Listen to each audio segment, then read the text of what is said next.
அந்த தேடுதலில் கிடைச்ச பொக்கிஷம் தான் வந்து யோகி ராம் சுரத்குமாரும் பொன் காமராஜ் சுவாமி அவர்களும்.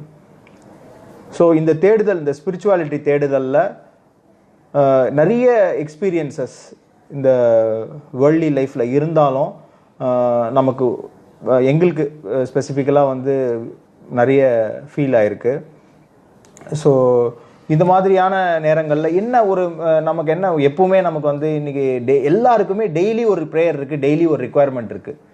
ஸோ நம்ம ப்ரே பண்ணுறோம், சில நேரம் நடக்குது, சில நேரம் நடக்காமல் போகுது. நடக்கும்போது ப்ரைஸ் பண்ணுவோம், நடக்காத போது திட்டிடுவோம். ஸோ இப்படி ஒரு லைஃப்பில் இருக்கும்போது எது நடந்தாலும் அக்செப்ட் பண்ணிக்க முடியுமா? நல்லது நடந்தாலும் கெட்டது நடந்தாலும் ரெண்டுத்தையுமே நம்மளால் அக்செப்ட் பண்ணக்கூடிய ஒரு மன வலிமை இருக்கா அப்படின்றதெல்லாம் வந்து இன்டர்னலி வளர்த்துக்க வேண்டிய ஒரு காலகட்டத்தில் நம்ம இருக்கும்போது இந்த மாதிரி யோகி ராம் சுரத்